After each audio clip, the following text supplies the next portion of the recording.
Hello, and I'm Stuart, and that's Steve, and we are project workers at Skills for People.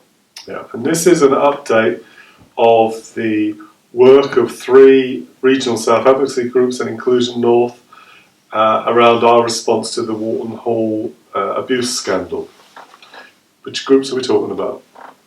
The 3 self-advocacy groups that were involved in these meetings so far are Sunderland People First, Skills for People, and Your Voice Counts. We're all very keen to make changes to help those people in assessment and treatment units get better support and even get a better life. So this is our update of the work from yesterday's meeting. So the first thing we talked about yesterday was we need to be clear about what this meeting is about, and we talked about having its own identity. So what's the first thing we talked about? To give their names, so everybody came up with a word that meant something to them, and we're going to put them together and put them as names and let people vote on them so that it gets its own name. Absolutely. And why is it ridiculous for us to keep calling this the post-Wharton Hall meeting? What's the problem with that? The problem with that is it's not just Wharton Hall we're wanting to change, we're wanting to change them all. Ideally, we want to close them all. Absolutely. And it feels at the moment like every other week there's some scandal, some horrible abuse happening in long stay hospitals, assessment and treatment units, whatever the word is we're using. So it's not just about one abuse scandal, it's about getting everybody out of those places and giving them the lives that they deserve. So the second thing is, we want this group to be independent of services, so that it has an even stronger voice. Who's it? Sorry, Stu. And it's not connected to anybody, so therefore nobody's got any power over it apart from the self-advocates. Absolutely. Another thing is, and we haven't totally cracked this yet, but all work that we do in this particular group, it needs to be clearly targeted around assessment and treatment units. Not all the other work all the other groups do and we do. We've got to be careful about that. So we're going to be making sure that it goes back to the initial abuse scandal, the campaign, all of that type of stuff. Yes. We also need to think about involving people from other parts of our area, like North Eastern Cumbria, the people that can't get to us. Absolutely.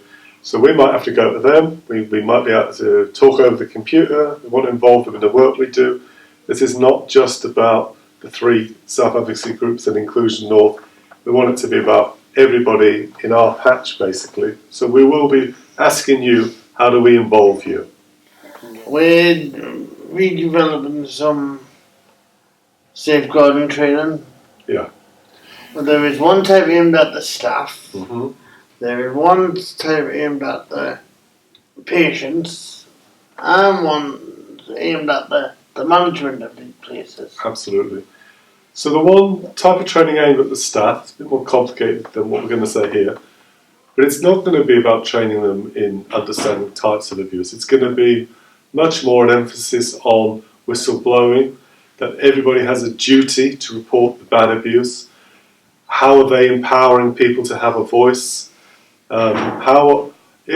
If they don't report abuse, if they don't challenge the bad practice in an organisation, then what are they guilty of, even if they don't physically abuse someone themselves? If they don't report the abuse, then they're just as guilty of abuse. Absolutely. So it's going to be much more about an organisation or team's responsibility.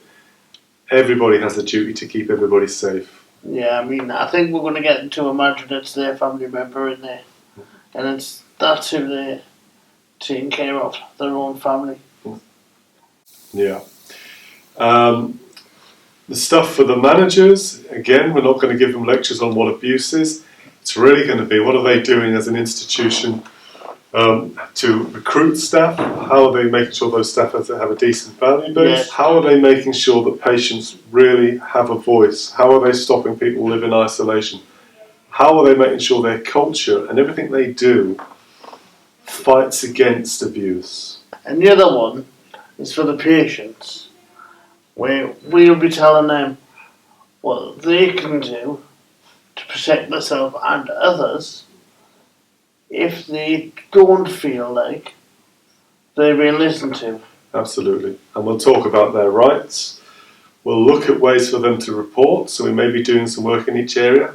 If something happens to you and you're not happy, you don't feel you're being listened to, what happens then? We'll look a little bit about peer advocacy. Yes. Maybe look into how they can connect to a self-advocacy group. Absolutely. How do we stop them living such lonely and isolated existence, locked away in places where they don't see anyone? So lots of stuff like that. And there was even a suggestion, how can we get them involved in training the staff? So one thing our groups are very keen on is how we make sure that the voice of experts by experience, people with lived experience, is heard throughout the whole kind of system around getting people out of these hospitals, making sure their lives in them are as good as possible. So we're doing a lot of work around that, and Stuart's going to tell you a little bit about some new things that are kind of happening that we're aware of, probably many more.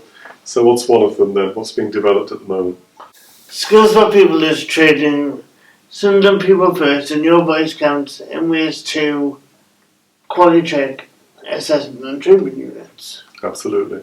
So it's about experts by experience going in, looking at the whole kind of institution and asking the questions that nobody dares to ask. There you go. Absolutely. Yeah. Information update. Firstly, Your Voice Counts have worked with Gateshead Council and the local CCG to recruit a learning disabled commissioning officer. This means a self-advocate will be involved with deciding what services are needed, by whom, right from the start of the process, which is pretty impressive stuff. Sunderland People First fed back on their work with others on citizenship. This is based on the 7 keys to citizenship and involves a workbook that people can use as a tool to plan their own lives around the ideas of being a full citizen. Finally, we found out about the work Learning Disability England, working with 5 self-advocacy groups or human rights groups, are doing to create a social movement. This is designed to make self-advocacy stronger and to campaign particularly around health issues to make help people live longer, happier lives.